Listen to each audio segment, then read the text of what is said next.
Welcome ladies and gentlemen, boys and girls and everything in between. I'm Zen and this is the third video of the form series where we're going to start off creating a very simple form and just doing some minor improvements until it looks like this, which will then act as a springboard for our more elaborate forms in the videos of the series. So without further ado, let's get into it.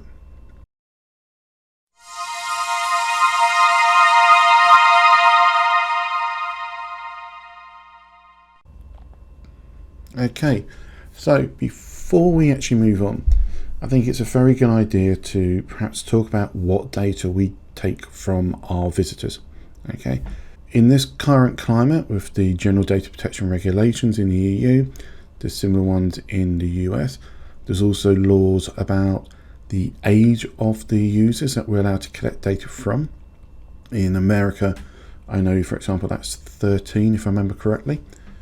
And so let's just talk about this before we go on. We're still going to create this form as it is, but we need to be able to explain why we're collecting this data. So the reason why we're going to have a registration form in any website is because that means that the user is able to do something within the website which is identifiable to them. That could be as simple as having settings in the website so they can personalize it to their whim. It could be that they're able to save things. Maybe it's a gallery and they can save items. It could be for a shop. It could be for a whole multitude of things. But then we have to remember, well, what data we're collecting and why we're collecting it. So for a basic website where they've just been able to log it in and just be able to personalize information, the only thing you really need is their email address and their password fields. That's all you actually need. And there is, even with that, there's a problem with the email address. It can be argued that the email address is personally identifiable information. Okay, it's a unique identifier to that person. And I would say, generally speaking, people only have one email address. That's not that true anymore, but that is the premise that most people work with. And therefore, especially the younger generation, and to be fair, the older generation as well, their emails are very identifiable. I know my personal email address does indeed imply who I am. And so we have to be careful. The email address is generally accepted that this is a piece of data that we require, because without it, we are unable to contact the user about their account. So if we just had the username and password field and there was something wrong with that user's account, or we think it might be hacked or people are trying to hack it, etc., we have no way of being able to contact that user about their account or tell them that they're being banned or whatever it is. Okay, so we do often need the email address.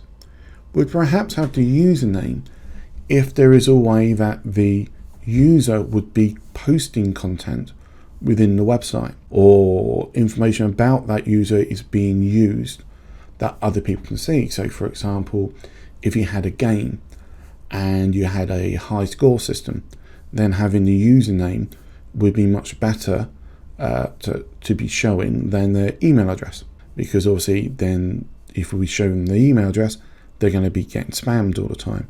So this is where having the username is a better idea. And username is very good because it has no personally identifiable information. They could call themselves Banana Man 57 on one site and Bin and Ben and Flower Pot Men on another site. So that's quite handy. And it's a way that you can then reference somebody in a website without really giving anything away about that person. If you give away their email address, not only are you giving away potentially identifiable information, but also leaving them open to being spammed all the time. Then we have first and last name in this form. And we're going to be honest here, there's not many instances, apart from in shop situations, where this would actually be valid information. Okay, now in one of the sites I'm creating, it is valid information because the person's details will be shared with other institutes which they have given permission for, and they need to be able to identify it's the same person. okay, because they may be using different email addresses. So for example, they may have registered on my site using their personal email address, but the institute they're at, they may have a email address generated by that institute, by say the university, school or college, and therefore that school, university or college may not actually know their personal email address. They most definitely won't know their username, at least the username given to the site, my site, and therefore they'll need to match it up with their first and last names. But again, you have to be careful because this is extremely identifiable information. When you combine that with their date of birth, for example, there are many different ways of being able to get all information about the person. So you have to be very careful because you become legally responsible for that data that you hold. That's my little warning. With that warning done and out of the way, let's build this actual form. So as usual, we're going to start up with our good old friend Visual Studio Code. So let's get that up and running. And here we are with Visual Studio Code up. So as usual, what we're going to do is to create a brand new page. So we go up here into Learning, New File, and we're going to call this reg-1.html. As usual, we're going to do HTML5 basic template. Again, because we're doing this as a single page, we're going to put in an internal style sheet. And I keep telling you this is a bad idea, and I haven't actually done one with an external style sheet, but trust me, when we start going into the demo websites, that's when we're going to be doing them. Now, in reality, this form is going to be really, really simple. For those who have followed me in the previous videos, in the logins 1, 2, 3, and 4, we're just going to refresh quickly on login 1 here. Essentially, all it is an extension of this. Okay, all right, it's no real difference at all. In fact, if you want to, you could copy and paste this over. I'm not going to go through all the different things within the forms because we've covered that in the previous videos. So that being said, let's create our form element. Let's give it a class of reg. Okay, and so we're going to leave the action from as empty, and I should put in the method of post. Okay, now if you remember from before, what we do is a very simple label input field combination. So the first one we're going to do is label. We're going to give it a class of reg_label,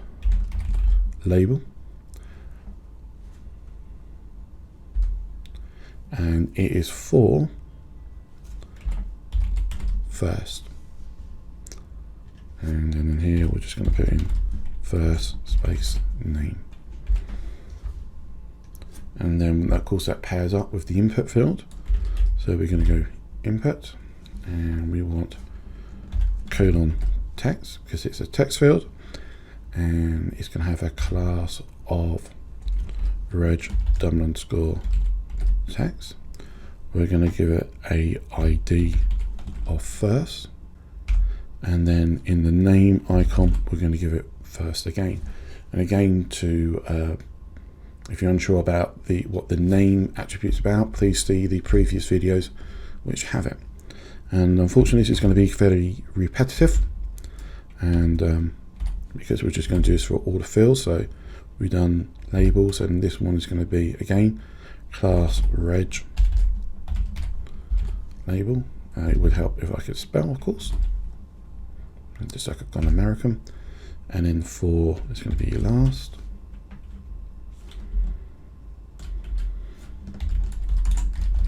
and last name. Just try and keep my caps consistent, and then input dot reg underscore text, not test. It's going to have an ID of last, and its name field. It didn't give me the name field on that one. I should put it in. Name. I put name equals name in my first one. It just shows you how awake I am. This should be last. Sorry, that name should be first there. My apologies. So, name last, ID last, class reg text. Fantastic. So that's first name, last name. Now it's the label. Is there a 4-bit on label? I think I can do this. 4 equals user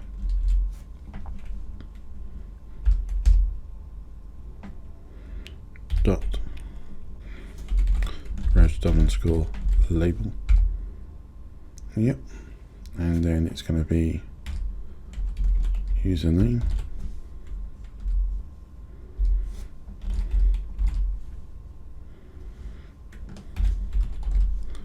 again colon text dot reg_text field. We're going to give it an ID of user, and then if wanted we can do this square bracket name equals user as well.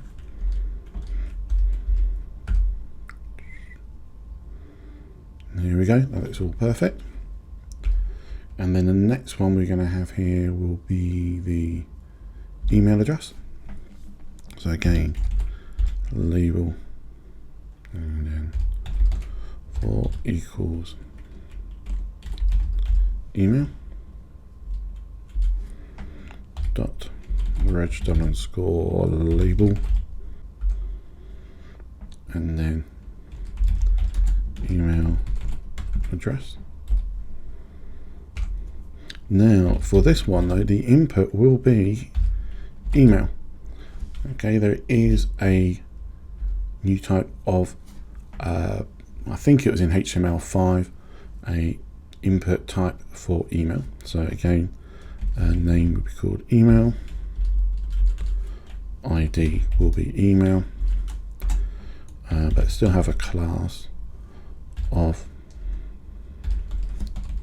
reg_text. And again, if you notice, we're still using the Ben method.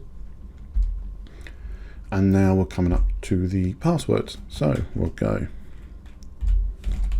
label, and then 4 equals pass, and then give it a class of reg_label. Let's put it in as password, and then input colon, and this time it's for type password, and name is pass, ID is pass, but the class will stay the same as reg text.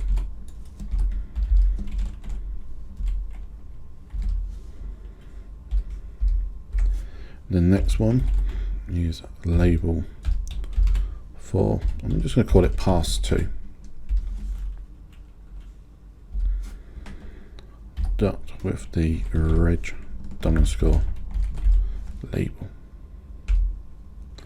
I'm just going to put in confirm password, and then input colon password. I'll just do it all longhand this time. We're going to go name equals password, hash pass2.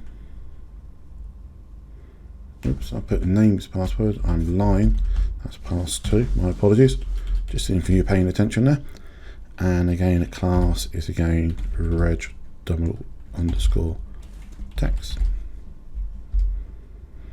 Password, name, password. Yeah, that looks good to me. And then finally, we're going to put in our form. Sorry, not our form. we are going to be putting in the button. And so it's button, and the type we want is submit. Now, there are different types of buttons, okay? So you can have a normal button and a submit button. People often don't understand the difference between them. When we use the submit button, it will automatically run the action command, okay? And again, we spoke about the action command in the login buttons, but essentially it basically says we are actually going to reload the page or send the data to wherever the action is, okay? If we just use a if we just use a normal button, then we can still attach actions to it, but it doesn't submit pages, so it doesn't cause a page reload or a page redirect. And so it's very important to understand differences between the two. And in fact, sometimes when I'm debugging my code, I will change the submit button to a standard button so that I can see the errors coming up in my JavaScript to trace the errors. And again, we'll cover that further down the road. So we've got type submit. We still want to give it a class, so we're going to call it reg _. Sorry, let's go class equals reg _ submit, and we'll give it an ID just in case. So ID equals submit. And then in between the elements, the tags, I should say, in between the button tag, so the opening and closing tag, is a text that people will see. So I'll put in the words register.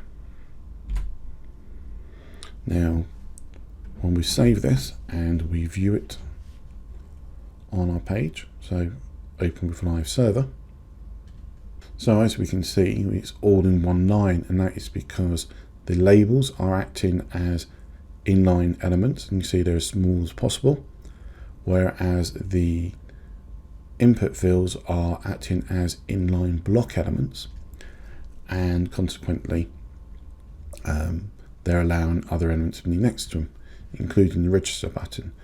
So like before, we need to change that behavior slightly. I'm just going to compare it to what we're going to move it towards, which is this here. Again, it's very unsightly, but again, it's just our starting points, but this is where we are right now.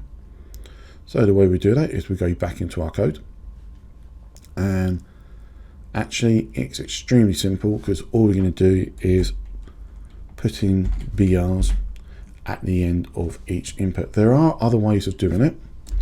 Okay, we could make the input fields all block level elements, and that may be something we want to do later on, but I would always say that after years of being messing about with stuff like this, if you can do it simply in HTML, then do it in HTML simply.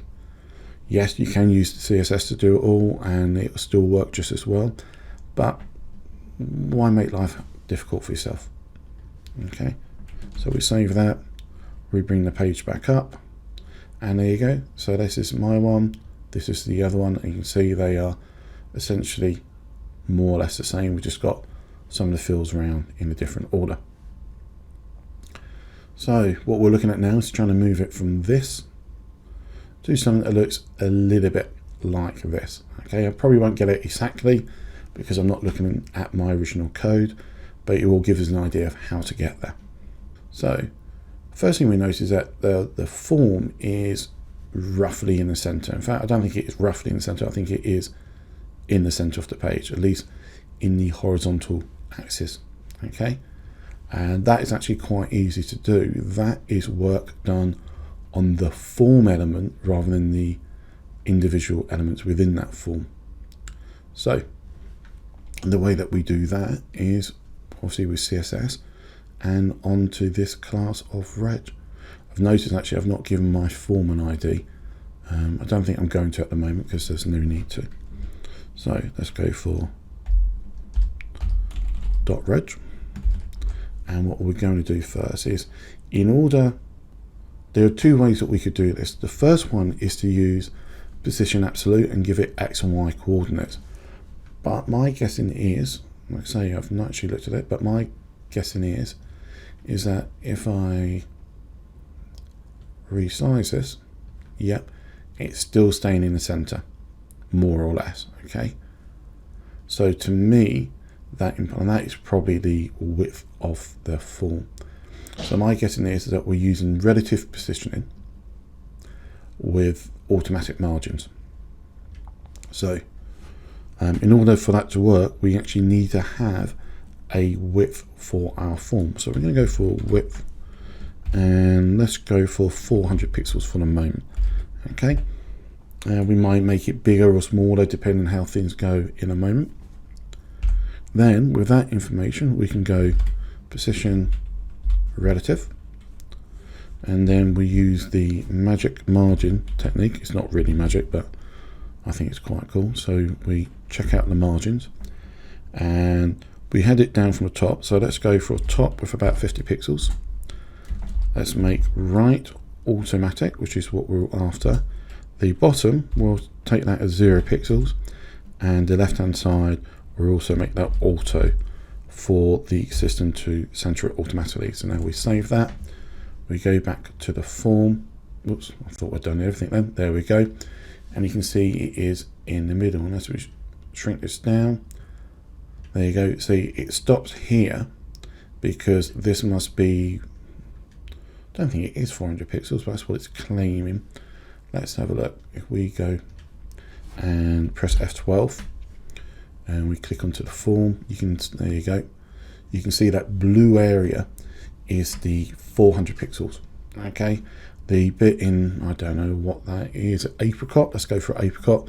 The apricot coloring is the margin, the 50 pixels at the top, and the autos on left and right. And notice there's nothing below it because we had a margin bottom of 0. Okay, so that's why it's entered. This is why as we shrink the margin, so let's get this small as we can. See, no, so it's stopping at 430. No. Okay. So now I'm going to do it when I do it like this. Like there, you see, that's now we're invading the actual width of the form itself. Take it to there. We're still in there. Let's have a look. There you go. So you can see the difference to it there. Okay, let's just close it back out. So the next thing to do is basically clean this up.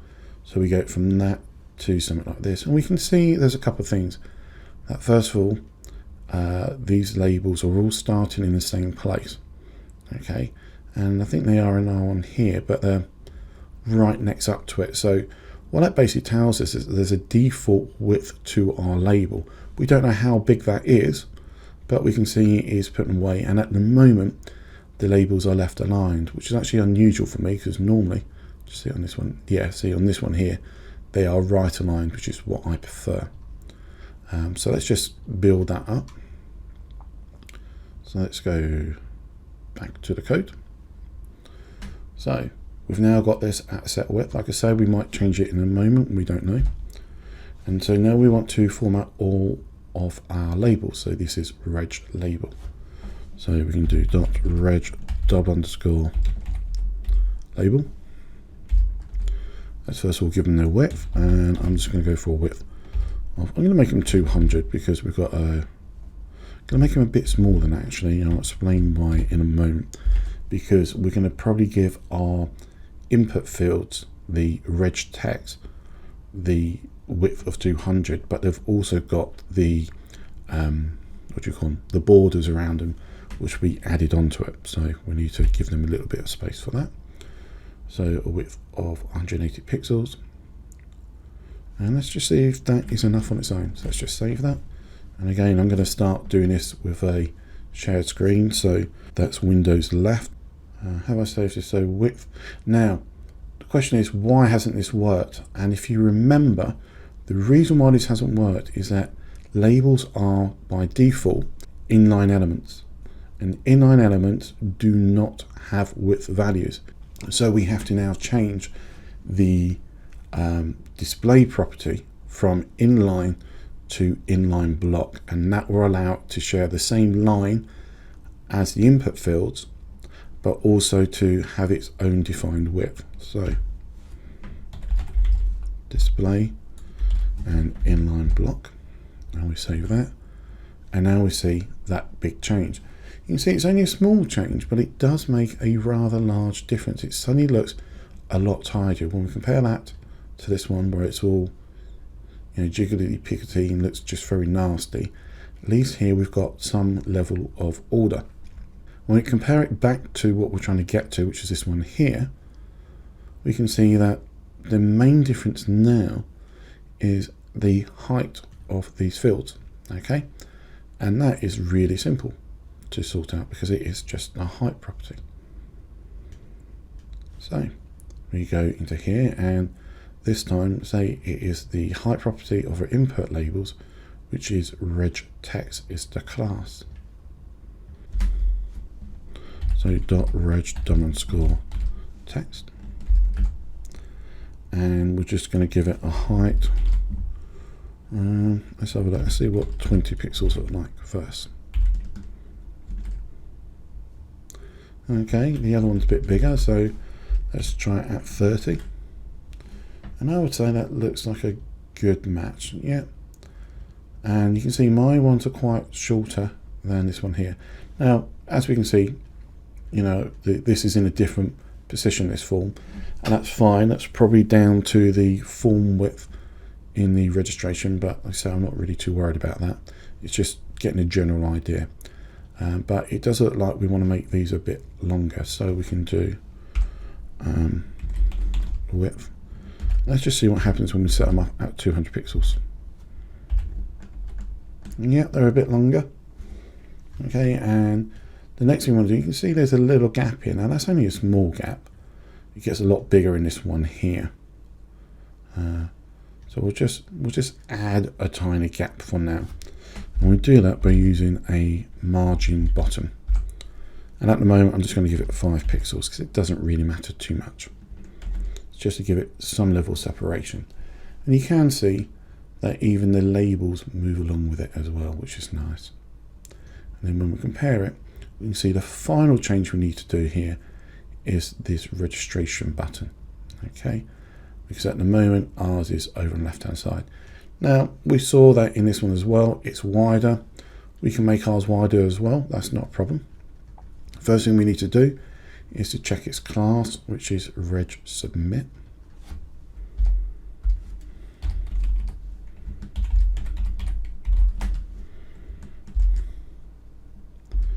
Okay, so let's give it first of all a width. And let's see what 80 pixels look like. Looks like maybe I gave it 100 pixels width. Let's see. Yeah, looks more like it. And again, we can do a display inline block. And now we're giving it a width. We can also do the same trick as we did with the form itself to try and center it. And we'll just see what that looks like. So let's see if I can spell first. So let's go with margin. Let's start with a top margin of 5 pixels just to drop it a bit from the top. And then it's going to be auto. We're going to give it 5 pixels to the bottom as well. And then auto again. Now, because my top and bottom values are the same, as well as my left and right values are the same, I can actually shorten that just to 5 pixels and auto. And when we save that, we can see he did not move. So the question is, why didn't he move? So just looking at the code, the first thing we should be able to note is that I forgot to put in the position relative. Okay, so we can whack that in straight away, position relative, and we can save it. And we see it's still not moving. Now, I'm not 100% sure why, because we've got inline block and block. Maybe it's the inline block. Maybe for this to work, And this would make sense because an inline block still shares itself with the rest of the line, whereas a block level element is what I call greedy and will declare the whole space. So maybe there is a slight confliction there, so changing that to block instead, there you go. So it could be either that there was an issue with the margin from this form label here that was causing it, or it could just be it should have been block and not inline block. See, we all make silly mistakes. But you can see actually we're very close to, not only have we now basically matched this, in fact made it slightly a bit nicer than that one, we're getting closer to this design. Okay, we're not far off it. So this is what we're going to do now. You know, we've been going for a good half an hour or close to half an hour, and we need to sort of wrap this up fairly quickly, but this is the next bit, is just to turn it into here. The first thing we notice is that we have a border going around the whole form. And again, I'm not saying your form needs to have a border. The idea here is that I'm showing you things you can do. And it's got a relatively nice thick border. So let's see if we can replicate that. Again, it doesn't matter if it's not 100%. Let's go for border. Let's just go for 5 pixels. I think it might be too big. It's a solid border. And it's a light grey.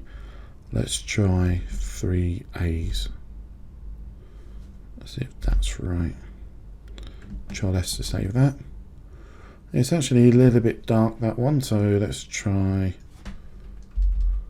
3 C's. Okay, so that's probably close enough. Like I said, we're not trying to get it perfect, and we can definitely see that this registration form is a lot slimmer than this one here. This is obviously a much larger form. So let's deal with that first. So let's change our form width from 400. Let's take it to 700. Maybe 700 is a bit pushing it. Okay, let's drop it down to 6. Okay, I'd say 600 looks a lot better. Let me see, you can see that our fonts are a lot larger, and so are these areas. I've got a feeling that perhaps these, let's see, they've got quite big font size in there as well.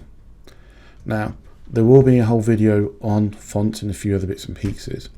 However, there's one trick we need to do at the moment, and that is do a simple font size reset. Okay, so when we deal with font sizes, it is font hyphen size, and what we're going to do is, notice I'm doing this to the body element. We're going to set it to 62.5%. And like I say, there's going to be a whole video on this, but very quickly, the default value in HTML for the font is font size 16, and quite often we want to do things with multiplications of the default font, so like the size of our header fonts are relative to the normal body font. Okay, and so to do this, we use we reset, if you like, the default font for the page to 62.5% of 16. I'm pretty sure most people who listen here won't do this math in their head, but that basically resets the default font size to the body to 10 pixels. And then we can use rem elements, and again, you know, I'll talk about this more in another video if I haven't done so already, but we can use rems which work as multipliers. So if 10 is now a default, 2 rem is twice that, it's a relative m value, therefore it'd be 20 fonts and so forth. Okay, so we'll do that with the label so we can see. So in fact, if I just leave it as it is and save it, we'll see that the text will shrink dramatically. There we go. Now if I go for, in a label, font size is 2 rem, it takes the body font size at 62.5%, which is 10 pixels, multiplies it by 2, and we can see that is a lot bigger. And I'd probably say it's too big. Okay, so let's just try 1.4. This is what's nice about it. See, 1.4 times 10 makes it 14. And I would say that's close enough for me. That's close enough. So we've got that text, but we've also noticed that we've got this big, the text is right on the left-hand side. We see here, it's on the right-hand side. Okay, so this is the font alignment. So again, in label, we can do text align, and we want it to go to the right-hand side, just like we did in the login fields. We'll stay there. Okay, so that's a lot better. But again, if we look at this, we can see we've got this space between them. And so that tells us that we have a right-hand margin, or it could actually be on the input fields with a left-hand margin, but we'll do it here. We'll go margin right, and let's see what 10 pixels look like. Okay, is that enough? Okay, let's make it 15 pixels. Okay, and rather than using 15 pixels, we can actually use 1.5 rem if we wanted to keep using the same measurement system. Okay, now you notice that changes a bit, and this is basically because of how rem works, but it's, I say we'll leave that for the actual video. What else have we got different? So we've noticed also with our form, there's some spacing around it. Okay, some spacing around it all. So I would say there's probably about 10 pixels padding at least around the edges. So in here in the reg form, we'll go for a padding of 1 rem, and that looks roughly, so I say we're not trying to get it perfect, okay, but that seems to work quite nicely. We can also see that these are a lot wider. Okay, so originally these were a width of 200 pixels. Again, we can convert them into rem, and let's go for a 30 rem, which is 300 pixels length. Oops, and that is too wide. Okay, so let's drop that to not 35 to 25. Still too big. I'd say it's still too big. And even that, probably not as big. So you can see here that it doesn't exactly equate to 10 pixels, and this is partly because of how rem works. Let's just see what it looks like at 18 rem. And 18 rem looks roughly right to me. Okay, I say it's not going to be perfect, but it's okay. And again, we've got a bigger height, so let's change it from 30 pixels to 3 rem, which may be way too big. Yep, so let's see what it looks like at 2 rem. Okay, 2.2 rem maybe, and that looks a lot better. We can see also that we've got a much bigger gap between these, so we're up to down here, so margin bottom. So let's see what happens when we set that from 5 pixels to 1 rem. Notice how we're changing everything over to rem. Okay, and is that about right? Yeah, I'd say it's about right. And then finally we have the border, and also notice we've got this dotted border, which is actually quite ugly, but I think we're just doing this for demonstration purposes. So we need to set the border. So reg text. So border, we're going to go for, let's go for 2 pixels solid. And actually it looks more like the 3As that we used before. Well, we can see that 2 isn't thick enough. So let's go for 3. And we need to go for a darker one, so let's go for 999. And that looks pretty spot on actually. Okay. And then what we have, see here when we click on these, we just get sort of blue box. Okay, and this one we get this dotted. Now there's two ways this can be done, and we're going to do the easy one at the moment. Okay, so this is reg text, and what it is the focus pseudo element. Now I'll do something on pseudo elements a bit later on, but reg text and then colon. You can see these are all the pseudo elements we have. What we want is the focus. Okay, and here now we can change the border to, we keep the same width, so 3 pixels. It looks like it's using dashed, and it's got a horrible color. Let's see, so it's blue, so let's go for 3F3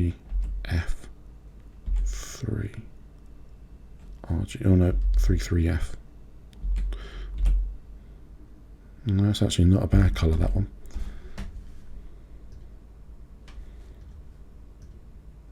There we go. So it's not quite the same one, but it gives you the idea of sort of how we create it. It needs to be a lot lighter, so let's put these up to 9.9. Oh well, I'm not going to get the color right without actually going through the full. So yeah, then we go into the color wheel. Yep. So what I really needed, it was.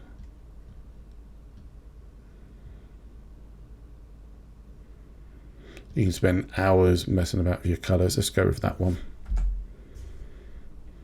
Okay, save that. Crikey, that is pretty close, so that will do me. So the other thing we've got to do is our registration button. Okay, notice he's a lot bigger, so we'll do the same on this one. So again, all we're going to do here is go for font size, and what was it we're using the others, 1.8 rem I think it was. No, I think it was less than that. 1.4 rem. Okay, and then we need to make it a bit wider. So let's change the width from 110 to 120, give it a little bit more space. And it looks like it's got, no, I say the text is actually bigger in that one, so let's just take it to 1.6 there. And I think that's pretty close. Like I say, it's not perfect. Okay, this is actually a bit darker still than that one. This is obviously a bit tighter, but actually I prefer the spacing in this one. So there we go. So this is now our starter form, and from here we're going to start adding some more complex elements. The first thing we're going to do is add in a drop down menu for what's called salutation. Then we're going to add the some radio boxes and some tick boxes, and then after that we will be looking at how we can actually fake the radio buttons and fake the check boxes, because the personalization of them are very difficult. Like I say, that is for the next video. So again, as always, I hope this has been useful. Again, I apologize, I know it's long. I've listened to my old videos and I've noticed I've been talking a lot faster, so I've tried to do it at a slower pace so it's more understandable. But please like, subscribe, tell me what you like, what you don't like. I can't make this better without your feedback. See you guys in the next video. This is Zen, signing out.